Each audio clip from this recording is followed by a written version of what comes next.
You ever take a job and know, not just think, but know, you're making a mistake?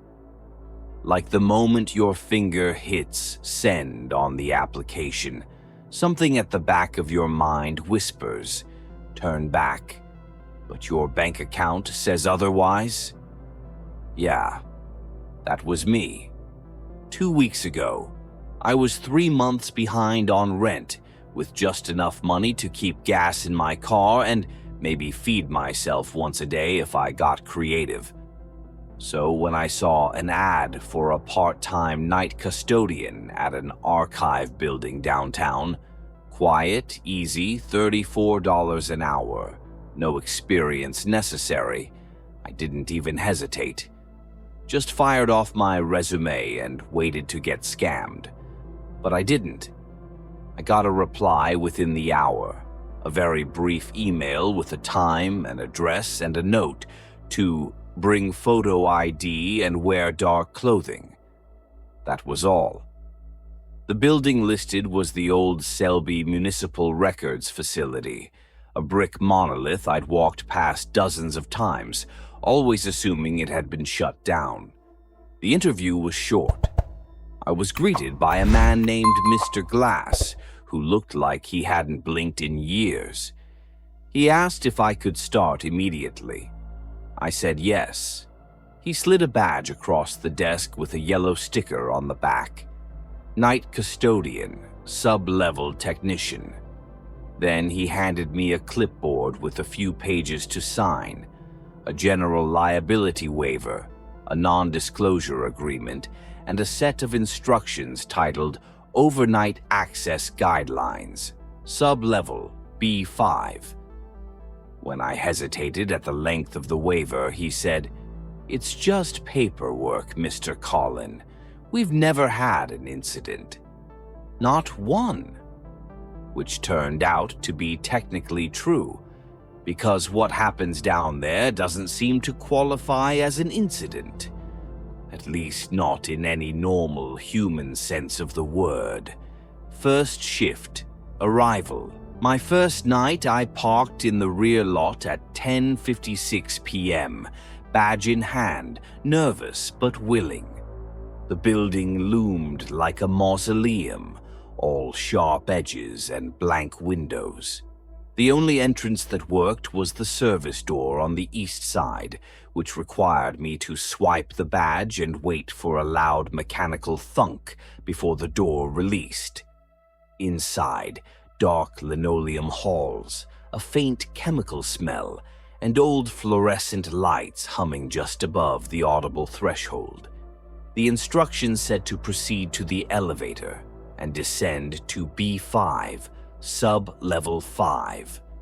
I pressed the button, watched it light up red, and stepped in. The panel had no labeled floors, just a single red button at the bottom with a -5 embossed in brass. I pressed it. The elevator shuddered. The descent took nearly 30 seconds. When the doors opened, I stepped into a narrow, sterile hallway with gray walls and a single long overhead light that flickered every 10 seconds or so. The hallway stretched straight, ending in a heavy black door. Another badge swipe. Behind the door was the custodial station, a room maybe 12 feet wide with 2 chairs, a utility sink, a storage closet, a wall clock, and a monitor bank showing feeds from different cameras. All grainy and static-lined. Taped to the wall, a laminated sheet that read Sub-Level B5, Night Protocol Summary, full version in the Custodian binder. Do not discard. 1. Arrive no earlier than 10:55 p.m. and leave no later than 6:01 a.m. 2. Remain on B5 unless instructed otherwise. 3. Check camera monitors every 15 minutes. Log anomalies in red binder. 4. Do not allow anything to follow you into the elevator. 5. If you hear knocking, wait 30 seconds before responding. If it continues, report. 6. If you hear someone whisper your name and you're alone, do not respond. 7. If you see yourself on any monitor and you are seated, remain still until the image fades. 8. Do not open door. 3 between 3 a.m. and 4 a.m. Door 3, for the record, was labeled in faded stenciling just outside the custodial room. One of 6 identical doors on this level. No handles, just a tiny badge scanner on each. I remember standing in front of door 3 around 11:30 that night, my hand itching with the urge to just try it. I didn't. Second shift, the voice. On my second night, something changed. It started just after 2 a.m. I was nodding off in the chair when the motion alarm on camera 5 triggered. I looked up. Door 3 was open. I checked the logs. No alerts, no swipe-ins. I hadn't heard it open. But the door, which had no handle and required a badge, was clearly ajar, barely a few inches, and something dark lay just beyond it. Not a figure exactly. Not a shadow. Just the suggestion of something watching. The monitors began to fuzz. Lines of static rolled across them. I reached for the walkie. We're supposed to report anomalies, but before I could, I heard it. A whisper, low and hoarse. Colin. Right behind my head, inches away. I didn't turn around, I kept still, breath shallow. The whisper came again. Colin, open the door. I sat there for 7 full minutes, unmoving, while the sound grew more urgent. The monitors flickered. Camera 3 briefly showed a second version of me, standing at the end of the hallway, head cocked, bleeding from the eyes. Then it cut to static. At 3:59 a.m., the whisper stopped. The static cleared, and door 3 was closed again. I wrote it off as hallucination, sleep deprivation, a test maybe. Third shift, the tape. On my third night, a man I'd never seen before was waiting by the elevator when I arrived. New guy, he said. I nodded. Read the binder yet? Skimmed it, I replied. He handed me an unlabeled VHS tape in a plastic sleeve. Watch this on the backup monitor. At exactly 1:13 a.m. Don't rewind. Don't pause. Don't ask questions. Then he turned and walked into the stairwell, which, by the way, is supposed to be sealed. At 1:13 a.m., I inserted the tape. It was grainy footage of a room I didn't recognize, dim, lined with shelves. A woman sat in a folding chair, bound by her wrists. Her face was bruised. The timestamp read March 2nd, 1996. After a minute, a door behind her opened, and something inhuman stepped into the frame. It was vaguely humanoid, tall, skin pulled too tight, its mouth too wide, full of too many teeth. It whispered something in her ear. She screamed.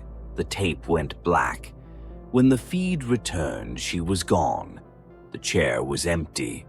In her place was a single Polaroid, just visible enough to make out a date scribbled on the white space. March 11th, 2023. I watched the rest of the tape. It was blank. That was the night I stopped pretending this was just a weird job. 5th shift, the elevator things came to a head 5 nights in. 3:30 a.m. The lights dimmed. Every monitor went black except camera 6. The elevator feed. It showed the doors sliding open. The elevator was empty. The timestamp glitched. Then, something stepped out. I wish I could tell you what it looked like. I can't. Every time I try to recall its face, my head throbs. All I know is it had a coat like mine, shoes like mine, and it looked up into the camera and grinned. I froze. It walked toward the custodial station, not fast, just steady. As it approached, the whispering started again, louder now, overlapping voices. Male and female. My name repeated over and over, distorted and hateful. I locked the station door, grabbed the binder, flipped to the emergency section. There was a code, 5 digits. Use only in final circumstances. I punched it into the keypad under the desk. A panel in the wall opened. Behind it, a lever. I pulled. Alarms blared. Lights shut off. A klaxon echoed through the level. The whispering stopped. On the monitors, the thing outside halted mid-step. It turned, looked back toward the elevator. Then it dissolved into the floor, like smoke in water. The alarms ceased. The lights returned. A message flashed on the monitors. Countermeasure protocol acknowledged. Containment stabilized. Now I haven't quit yet. I don't know why. Part of me thinks it's the money. Another part thinks I'm afraid to stop. Like leaving would be worse.